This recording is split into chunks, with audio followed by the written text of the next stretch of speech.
my abilities, DreamWorks. Let me start that again. I completely lost it. One last time, third time's the charm. It's the Interdisciplinary Life podcast, episode 7. Today we talk to Carin Powell and Vivienne Cruz about their work with Signing Animation, an animation studio looking to bring American Sign Language and deaf animators into the animation industry. Today's show includes brief periods of silence due to the lag time involved in ASL interpretation. Thank you so much for your patience. Hello, and welcome to the Interdisciplinary Life podcast. I'm your host, Roberto Santiago. And with me today are Carin Powell and Vivienne Cruz from Signing Animation. And I want to give a quick sort of intro to how this episode is running a little bit different than previous episodes. Vivienne is a fantastic deaf artist who I'm very excited to have on the show. With that, we have two interpreters who are doing ASL to English interpretation. And so when Vivienne is answering questions, for those of you who are not watching the video, if you're listening to this in your car or on your headphones, over the course of the interview, you will hear two different voices representing Vivienne's answers. So thank you very much to our interpreters. And now I will bring in Carin Powell and Vivienne Cruz from Signing Animation to talk about this animation studio, the new project they're working on, and how the two of them are really helping to pioneer a new movement in the animation industry. So with that, let's start with Vivienne. Vivienne, can you just introduce yourself and give us a little rundown on your background?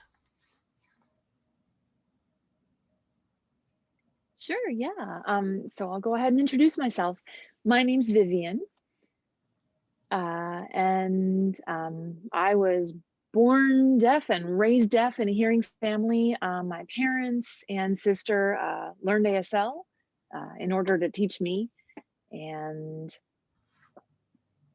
I eventually ended up at a small school with deaf students for a short period of time, and then moved on to a mainstream school in the hearing world for the advantage of getting to take lots of art classes. And so I attended art schools all growing up and went to New York to study computer animation at SVA, the School of Visual Arts.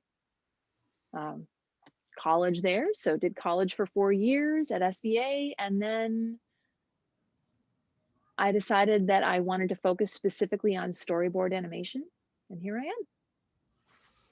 That's awesome.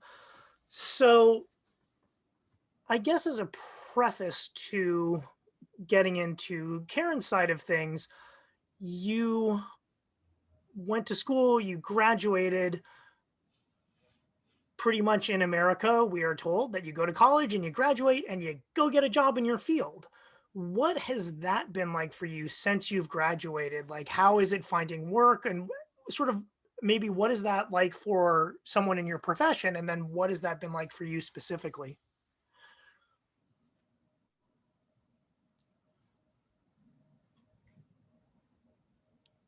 So after I graduated, I came back here to Florida. I live here in Miami, and I'm living with my family at the moment. And it's much more of a chill lifestyle. I really needed a break from all that work I was doing in college. I did try to apply to a few studios, but it was a very frustrating experience. I didn't get in to any of them. They didn't even respond back to my emails.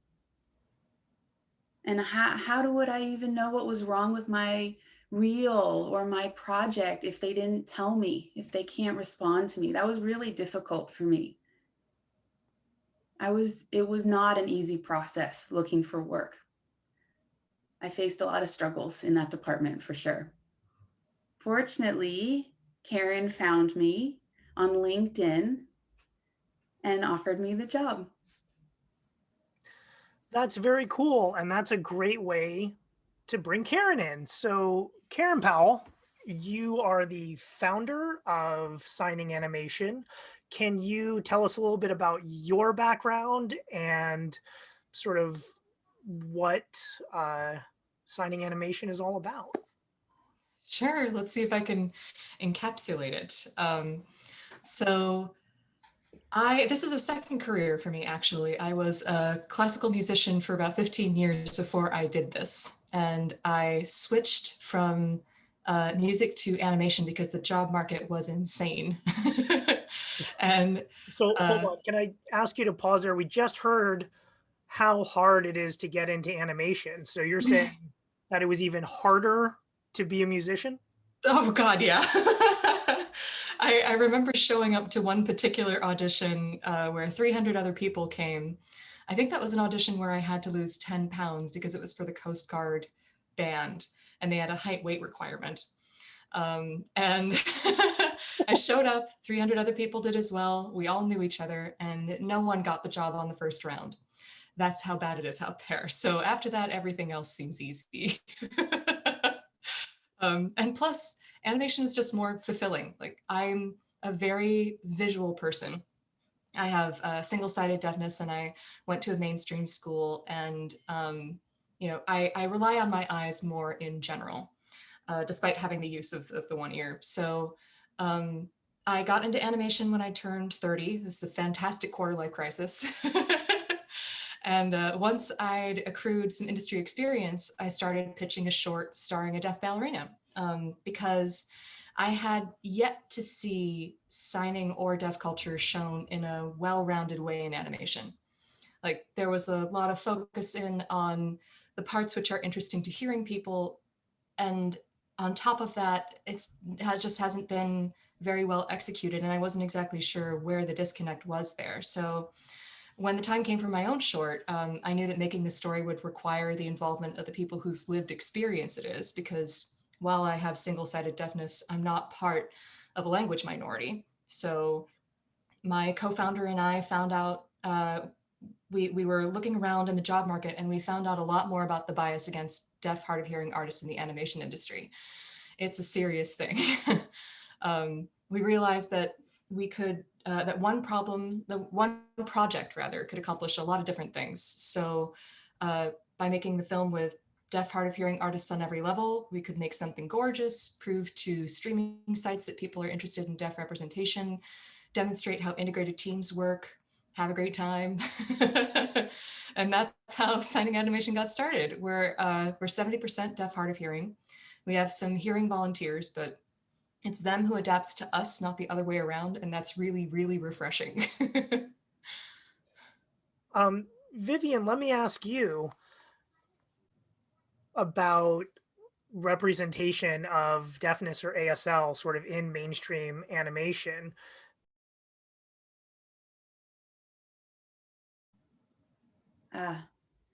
Yeah.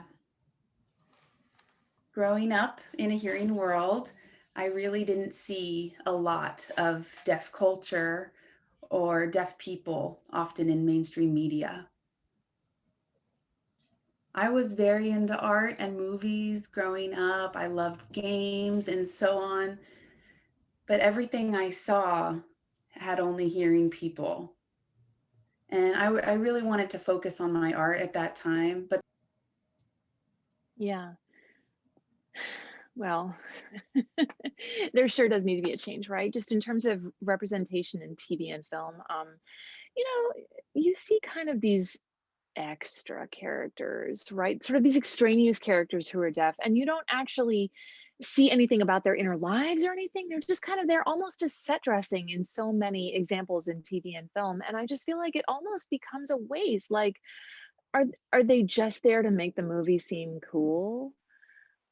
It's not real representation of what deaf people are about, right? Like, there's never any addition to the story. It's like, oh, here's a character who can sign and now we're moving on. And so that's something that I would really love to see change.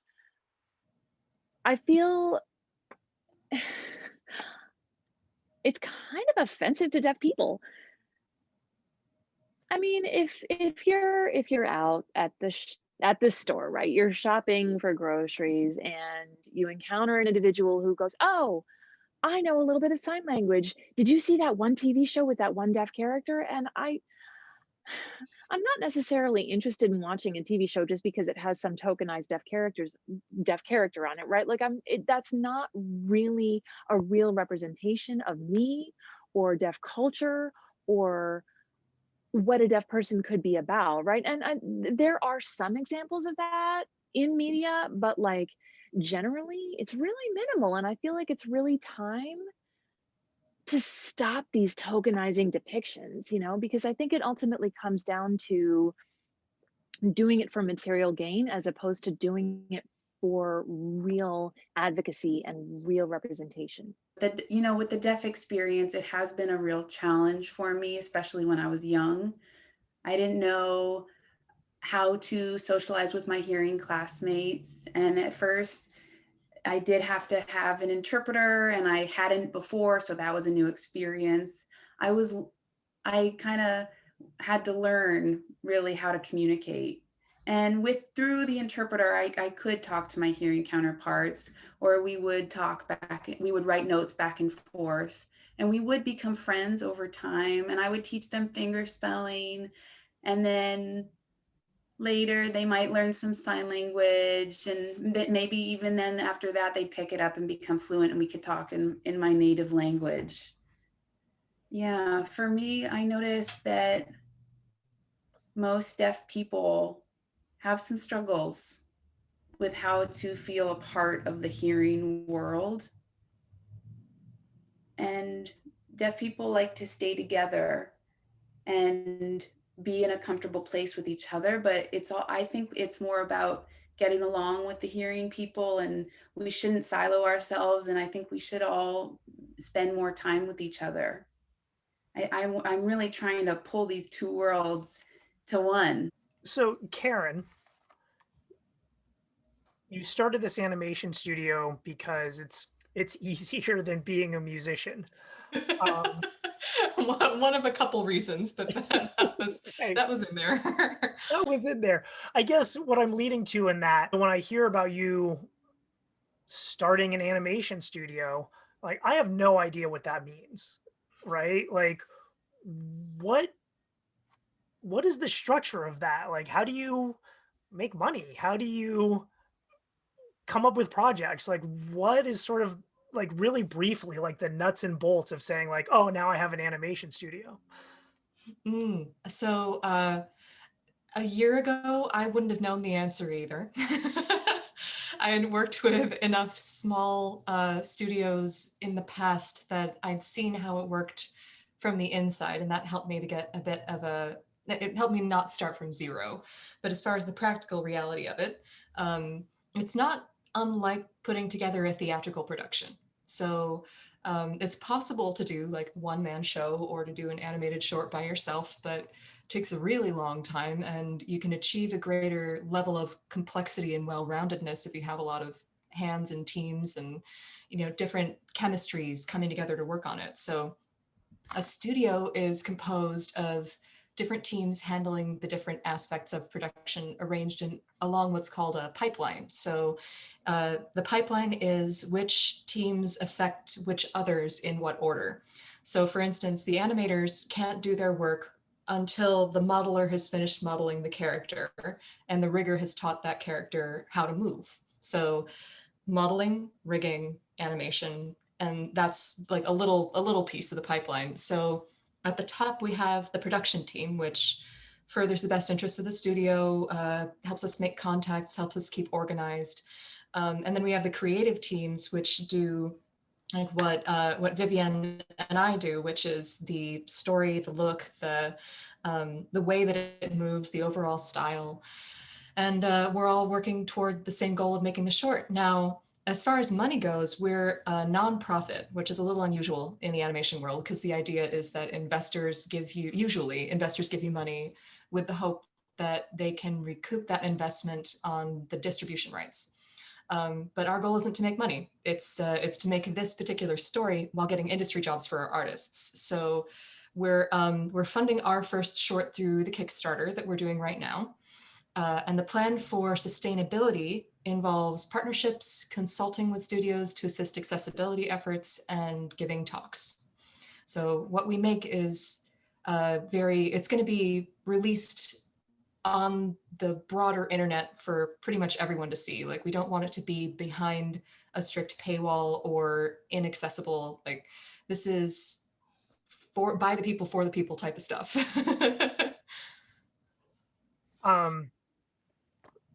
Vivienne, so Carin talked about the pipeline, and I looked at your website and I looked at your reels and some of the stuff that you've done, and I thought it was super cool. But can you tell us, you're a storyboarder now? What does that mean? Yes, of course, sure. When a person has created their script, they'll hand it to me. I'll look at it, and there might be some directions in the script on what will happen in the scene, and I come up with it in my mind. I draw it out on paper. I set up different things that will be in the scene. I make sure the emotion is carried through. How these characters will be moving will say a lot about how they're feeling. That's basically what storyboarding does. It expresses emotions, facial expressions, body movements. I love playing with all of this. It is so much fun to me. And then once I have all of this laid out, I will send that over to my teammate or my team, and they'll look at what I've done, and hopefully they like it and get it, and then it'll move further along in the process of animation. When you're storyboarding and you're sort of going through the different camera angles, right? The different shot layouts, is that something that you're coming up with, or is that working with the director? Who sort of takes the agency for that part of the creative process? Oh, yeah. Right. I'm not doing this alone, of course. I'm working with my team, Carin, others as well. And we all look at this together to see if things are working. And we do make decisions on if we have to delete something or move an angle. We come at it together and we talk as a team and agree on things if they look okay, and then it'll move forward once we have all agreed. Our process is generally pretty democratic and collaborative. Carin, you talked about this idea of a short with a deaf ballerina. Is that the one that you're working on now? Yeah, I can go into a bit more detail about that if you like. Yeah, so I watched the Kickstarter video, and you have a deaf woman who's a dancer as part of this creative team. And so I was wondering sort of the genesis of it. Like, did you have this deaf ballerina idea and you went out and found a deaf dancer, or did you already know her and that's where how did that come about? Oh, it was so amazing how it came about. I absolutely love this part. So I chose a deaf dancer because dancing is a universal expression of inner feeling. And universal means everyone, including deaf, hard of hearing people. So I came up with the character, and then I was looking for artists to help me bring her to life in a respectful, like, accurate way. I had this deaf dancer character, and when I was looking around for artists to help me bring her to life, I found Zaina Simon and Antoine Hunter, who run the Urban Jazz Dance Company in Berkeley. And they were so helpful and receptive and awesome right away. I was so psyched to find somebody whose life experience it was to be a deaf ballerina, particularly because there's so many different styles of dance. I really wanted to find someone who understood the nuances of that particular career and the training that goes into it, and combine that with a deaf live experience. So that was Zaina all over. And then here's another funny bit. Right from the beginning, the main character's name was Vivienne. And I found Vivienne, our storyboard artist, 4 months after she was born.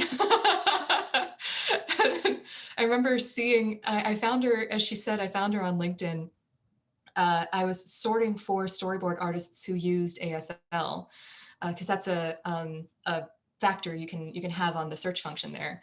And I remember seeing her name and getting like really excited. And then I saw her portfolio and then I got even more excited. Like, I think I played it relatively chill when I met her, but I was absolutely desperate to bring her on board when I saw her work.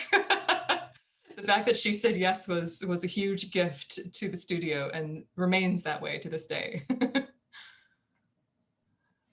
That's very cool. Vivian, of course, that's got to be fun to see that.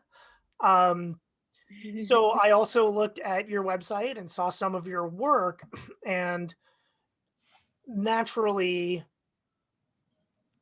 a lot of work that's out there is not ASL centered and is not deaf centered. And your portfolio sort of reflects that, right? It's a lot of stuff that you were brought in to work on just out in the world. It was like Geico and women in STEM and that kind of stuff, which is awesome. Is it different for you to be working in this company on this project as compared to something else you may have worked on? Oh yeah. Yeah.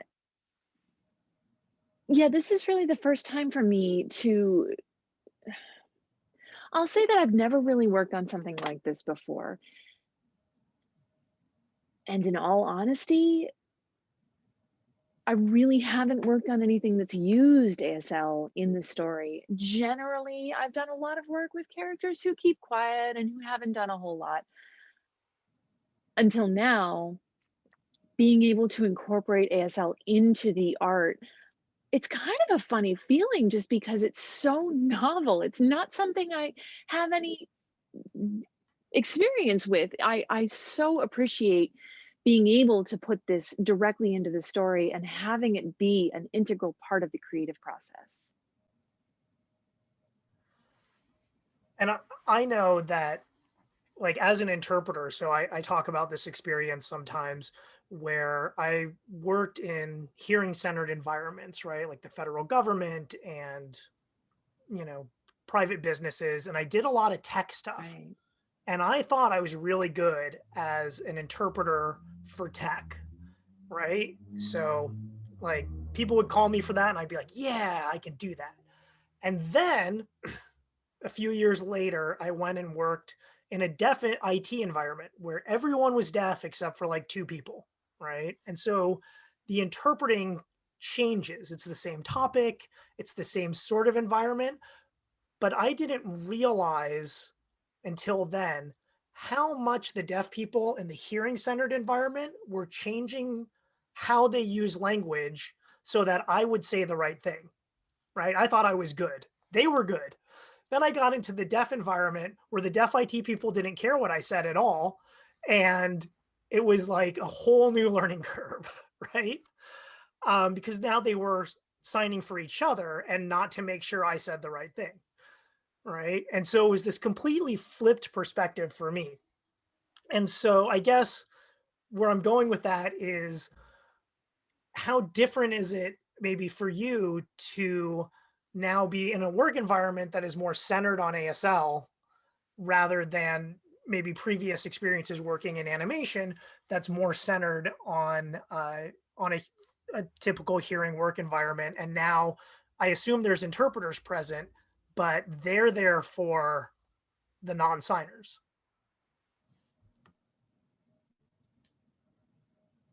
Yeah. Yeah.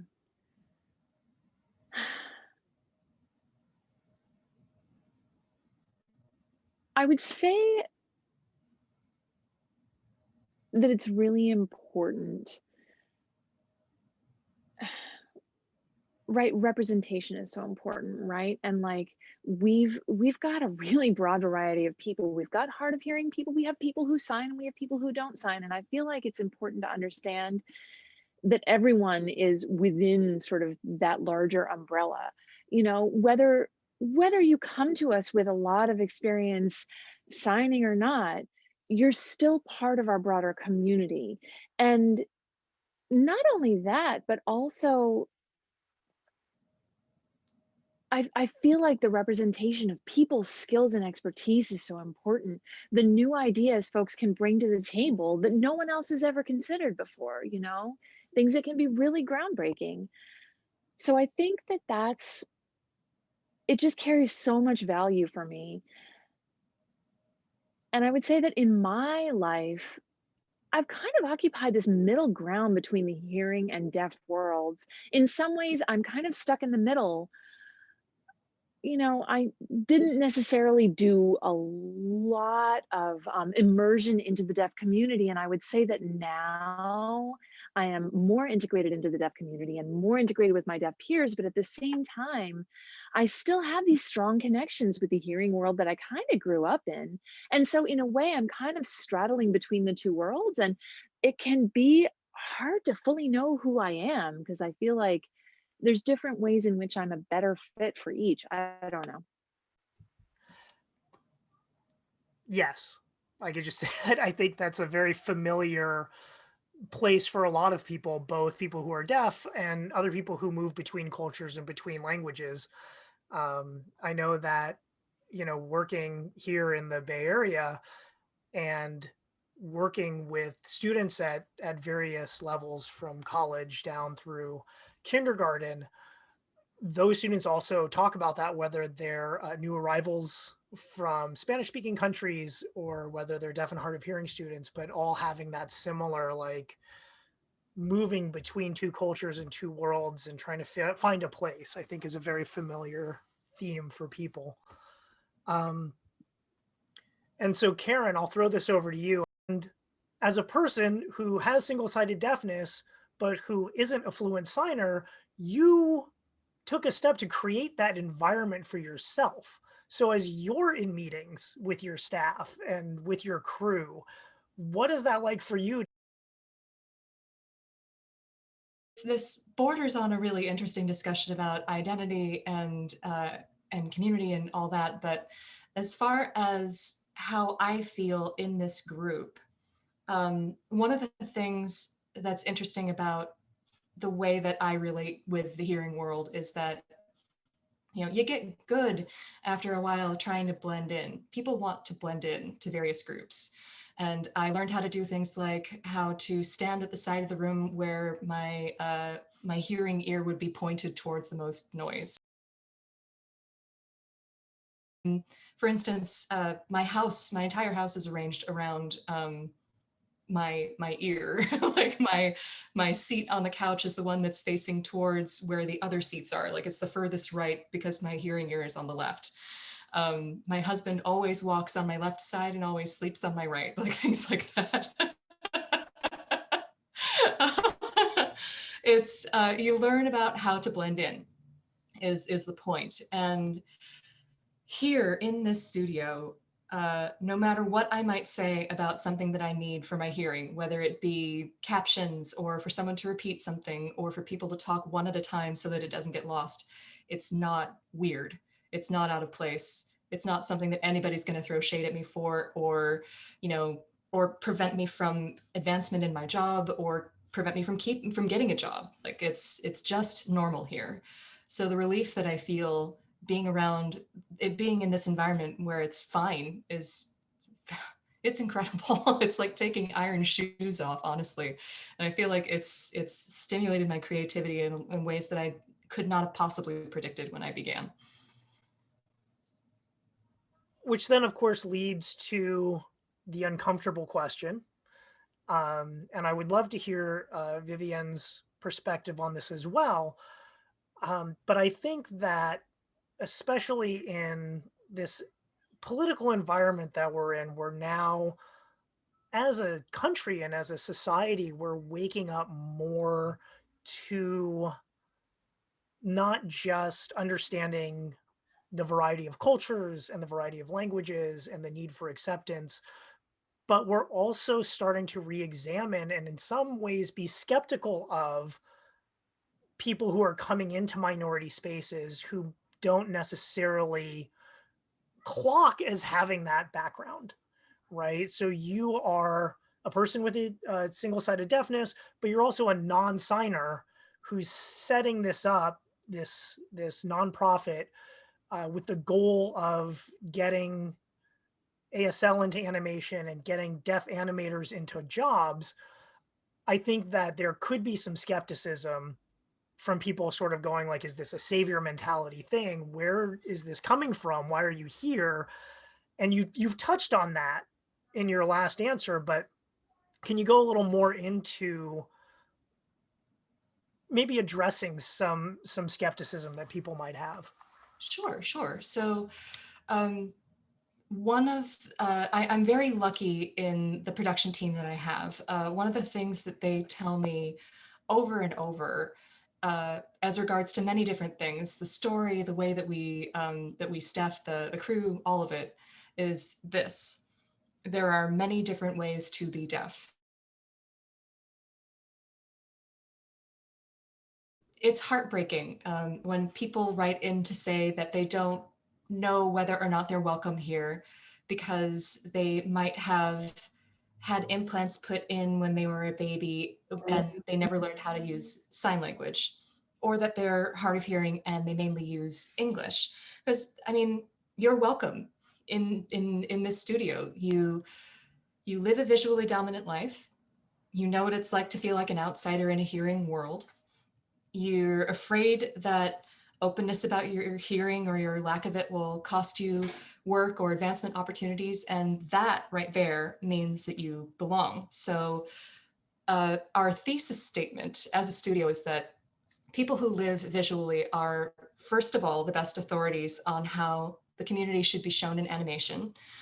And second of all, have a natural leg up as animation artists, because we're watching people and reading body language all the time. Like, we deserve a far greater representation in the animation industry than we currently have. So a visually dominant life encompasses all the different ways to be deaf and hard of hearing. That's why it's not just going to be about this particular story that we're starting with, actually. We're going to be bringing in a series of directors with different viewpoints on the deaf hard of hearing experience to make more shorts along the same theme as this one, to make, I believe the term we've been throwing around is deaf fantasia, an anthology of viewpoints from a bunch of different directors. So this is just the first. We're really excited about putting the whole concept of many different ways to be deaf into art. Vivian, do you have anything to add to that?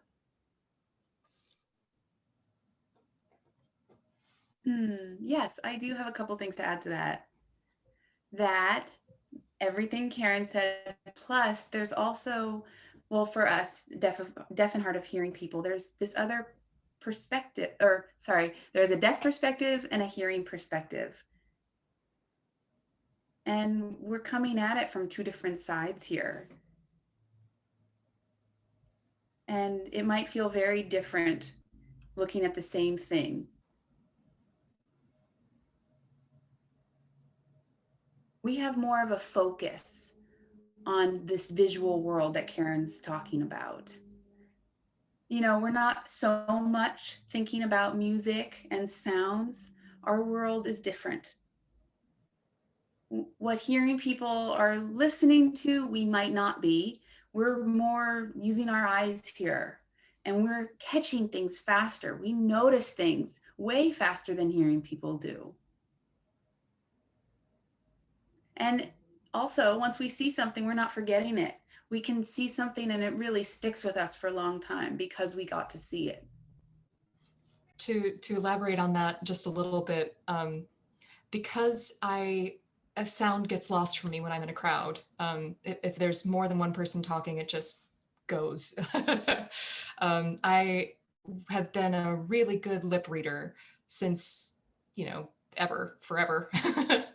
And the one thing when I was learning Maya, the animation program, the one thing that I never had to struggle with as a student was lip syncs and animation. Like, I already knew how to do that, and it was as easy as breathing. That's what it's like for people who rely on their eyes for all of it. Like, do you have to, do you have to break down the physics of a walk cycle and, take it into its component parts and build it back up again? No, like people understand the weight shifts. They understand where a person looks with their eyes when they're lying. Like it's psychological, it's body language wise, and it all comes together to make a spectacular group of animation artists. Like the industry is sleeping on us, and and they don't have to. There's this huge pool of incredibly talented people who are waiting right outside the door, Makes me think of ASL Storytelling and that very rich, I want to say oral tradition, so that people sort of understand what that means, but obviously it's a visual manual tradition, but that storytelling, that live storytelling tradition that gets passed down through generations of deaf people, through either their families or through their peers or through their elder role models. But that ability to tell a story, and something that even is going to be understandable outside of people who know ASL, but to be able to tell a story visually with all of the very rich things that using a visual manual modality presents, without using English, without necessarily using signs, and what that can bring to animation in terms of storytelling, because animation is also a visual medium. And so you can show things, I think, if you really have that, like you said, that visual acuity, you can probably do some things with storytelling, with character design, that are subtle but super important, right? Or super meaningful.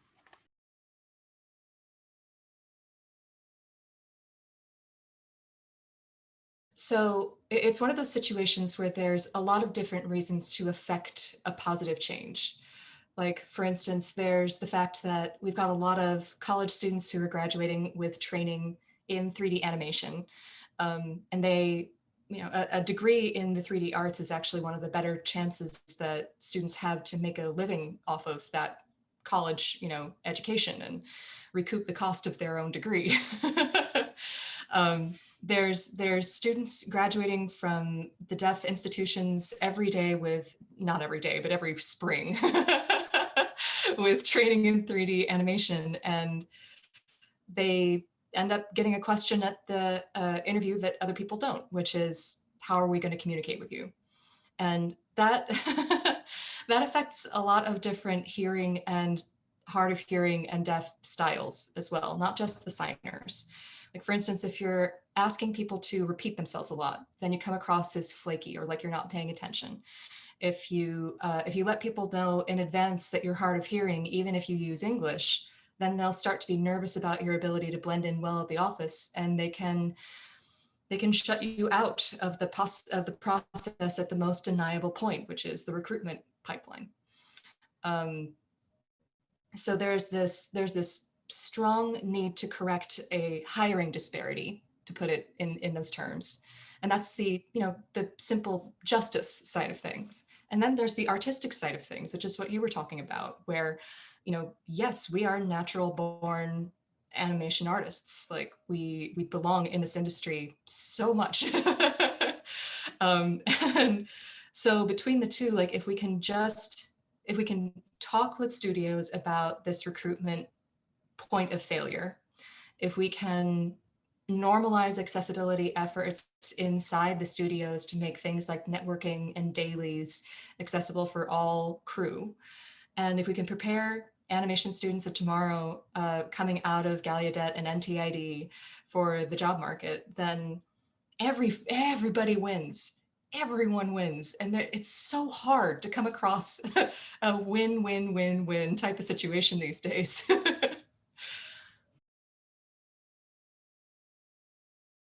So I was going to say, for Vivienne, since you have this experience firsthand, would you like to educate our audience a little bit? Outside of interpreting, there are dozens of ways that deaf and hearing colleagues can communicate over the course of a day and over the course of a project.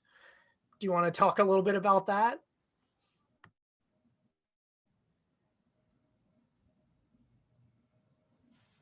if you're sitting in an office with people, or even if you're working remotely, being deaf or hearing almost doesn't come into play as much as people, I think, are assume, because we're using texting and Slack and email and VRS. And like, can you talk about some of the tools that are available for people that actually make it really easy to hire a deaf person? It's just hearing people don't think about that. And what's been your experience?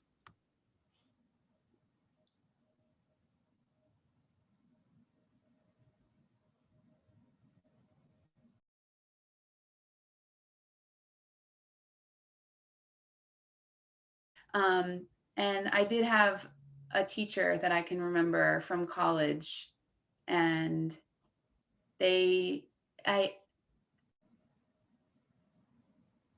at that time, I did not have an interpreter in that class with me for that teacher. And I was meeting my teacher to have a one-on-one, and I thought it would go okay. And when I went to meet the teacher at their place of work, we sat down, and there obviously wasn't an interpreter there. So we did notes back and forth, and we did funny pictures, and we used our body language, like I mentioned before. And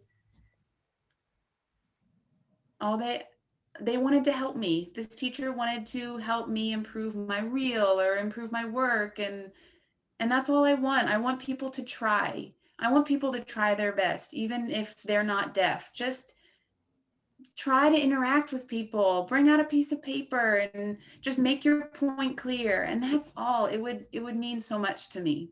With the modern workplace being more dependent on asynchronous or electronic communication, I think it breaks down a lot of the barriers that hearing people think there are, because they immediately say, how are we going to communicate? And they don't think about all the ways they communicate with other hearing people that aren't based on speaking and hearing. Mm. You know, I get Right. way Yeah. more Slack or Discord messages than I do phone calls. Right. Yeah, totally. We've talked a little bit about the current project. Do you guys want to tell us a little bit about what it is? What stage is it at? Tell us about the Kickstarter. Give us your social media handles so we can follow you and learn all about all the cool stuff that you're doing. Yeah, take it away. So would you like us to start with the story itself, or do you want us to give like more of an outline and talk about the Kickstarter? Like, I'm actually going to back us up a little bit. Can you tell us about some of the networking meetings you've set up? oh yeah, those were fun.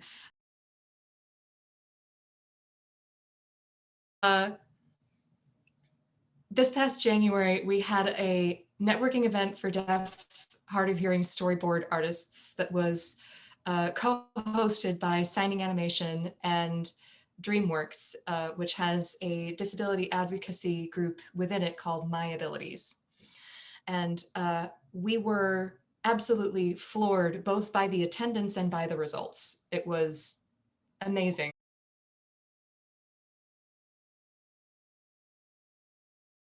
So I thought we'd maybe get 15 people showing up. We got over 50. The dream workers were really interested in meeting our artists, and naturally our artists want to work in this really amazing company. So bringing the two of the groups together and watching the chemistry further in the rooms, like having people asking really interesting questions and our artists being able to show off what they worked so hard on, like that was incredible. And then the next day, Janie told me that there were directors at DreamWorks asking the question, like, why can't this main character be deaf? Why not? Like, asking that question is where better representation begins. It's not the be all and end all of better representation by all means, but these conversations are so important to getting that cultural shift started. And Vivienne, you got to go. Did you want to tell them a bit about what it was like from your end? It was so exciting.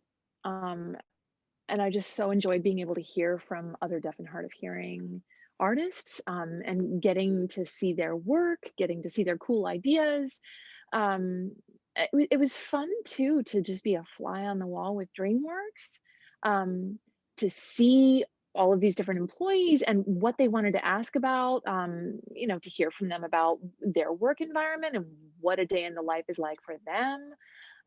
So I really, really appreciated getting to learn from both sides. So what's going on with the current project? Where are you right now in that cycle?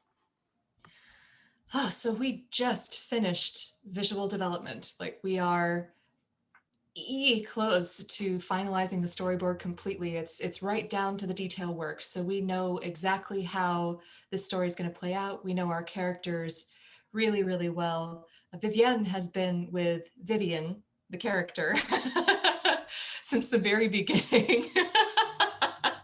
We have two different sign names for the two of them, so it's easier when we're in a signing situation to define the two. But I think the whole visual development team feels really attached to these characters in this setting. So we've been with it for about a year now, and because of the collaborative approach that we take, they were formed by the group, not just by one writer, not just by one artist. It was definitely, everybody's baby. So she's ready to be animated. She's in 3D now. We got to see a demonstration of the animated rig just last week from our artist, Austin.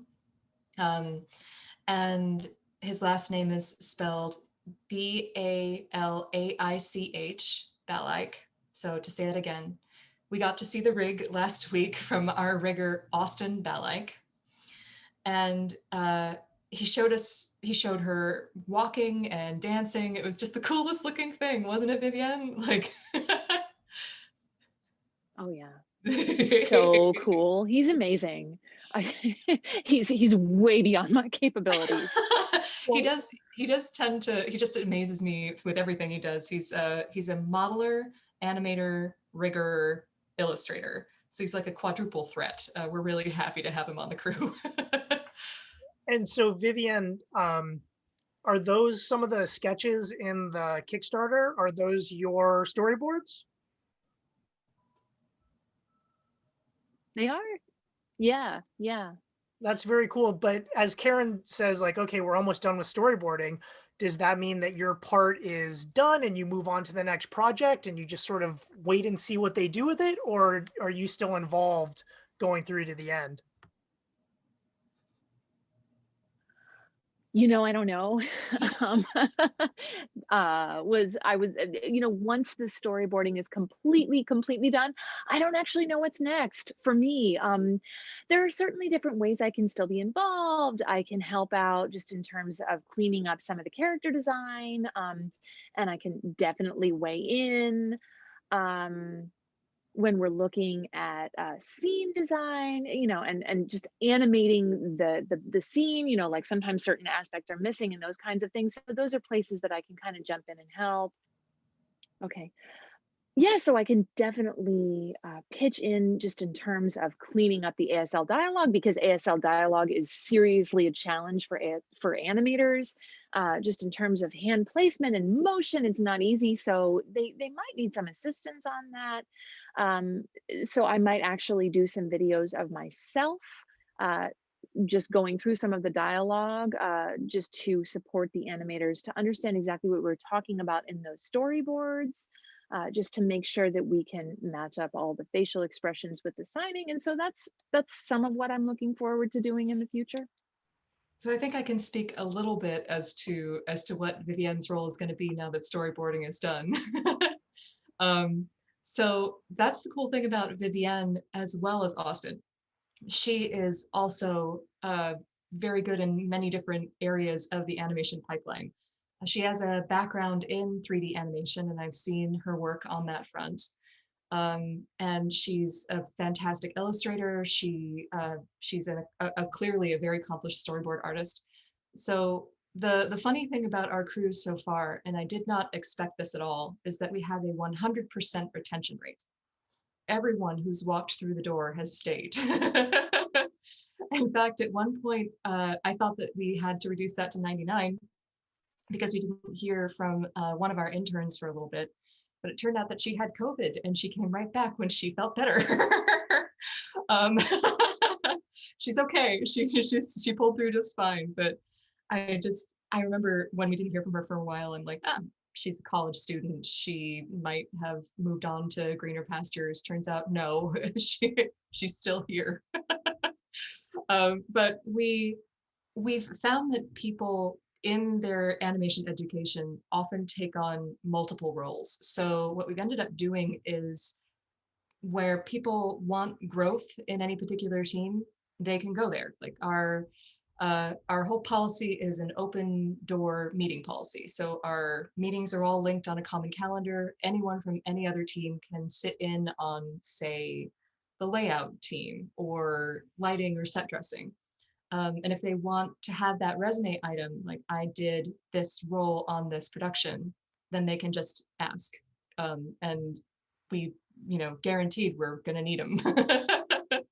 So where she goes next in this particular production is up to her, but she's welcome on this crew as long as she wants to be here, pretty much. Like until she gets a full-time prestigious job like the one she deserves at a studio and doesn't have any time for us anymore. and that I was going to sort of jump in, because the ultimate goal, right, of signing animation is, it's great to have the retention rate, but it seems like what you're aiming for is to have all your people poached by big studios. Oh yes. We can't talk about it in detail yet, but it's already begun.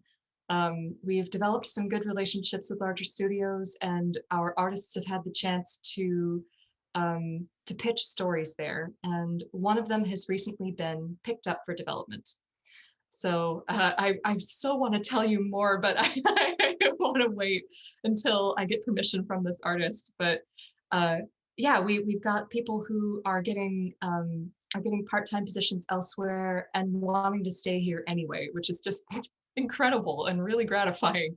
Like right now, we can only really afford to have part-time workers here. So when people do get that day job, they tend to stick around still. Okay, so give us the Kickstarter, give us your websites, give us your social handles, let the audience know how they can keep up with both of you. Okay, I'll start with the Kickstarter. You can find us on the Kickstarter platform by looking up Liftoff Animation. Liftoff is the name of the short, and Signing Animation is the name of the animation company. We're seeking $40,000 to fund animation, and we are 95% of the way there as of this morning in under 2 weeks. We have another 2 weeks to go, and this means that we're heading into stretch goal territory. And our stretch goals are to get the film done faster, get more people to be able to watch it, and hire more full-time artists. That's been incredibly important to us.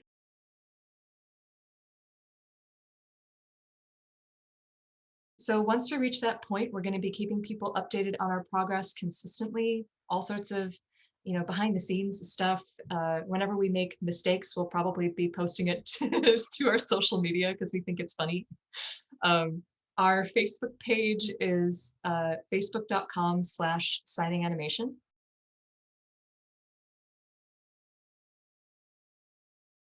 Our Instagram is signing_animation. You can find us on Twitter at Sign Animation. So they're all subtly different, but that's what happens when everybody's taken all of the handles already. And just to reiterate, the Kickstarter is Liftoff Animation. The title of it is Deaf Point of View Animated Short. We are really excited about growing our audience. We're really, really grateful, Roberta, that you had us on this platform of yours, that you're sharing us with your audience. And Vivienne, do you want to tell them about your website and your social media too?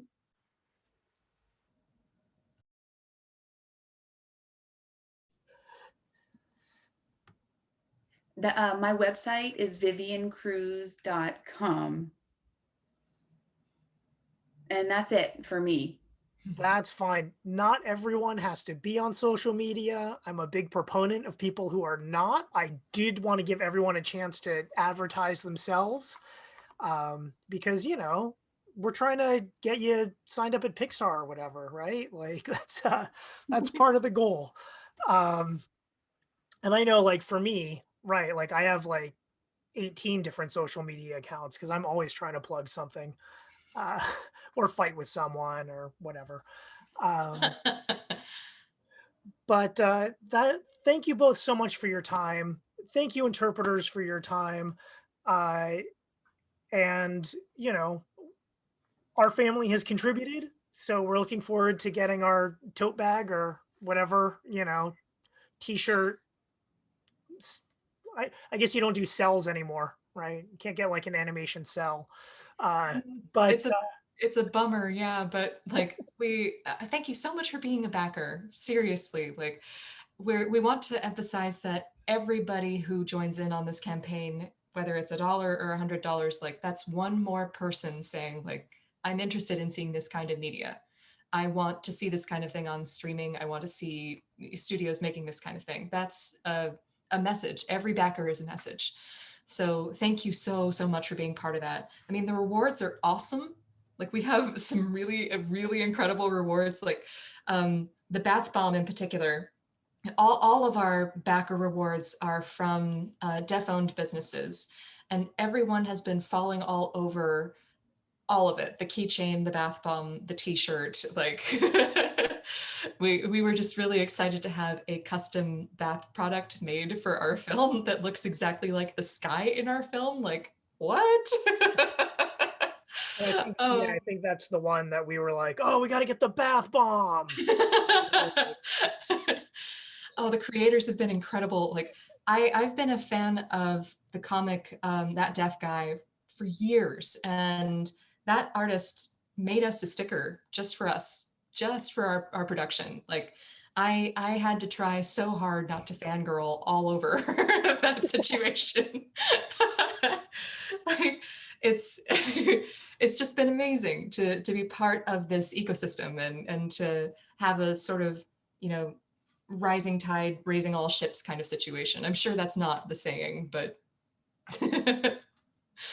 Well, again, thank you all for your time, and thank you to our listening audience. And this video will be posted, so to our viewing audience, thank you all so much, and we will catch you on the next episode. Thank you. Thank you. The Interdisciplinary Life podcast was written and directed by Roberto Santiago. Interpretation services provided by Bay Area Independent Interpreters. Our theme song is David Koresh by Abundant Society, all produced in association with NTDL Productions. Recording. We are.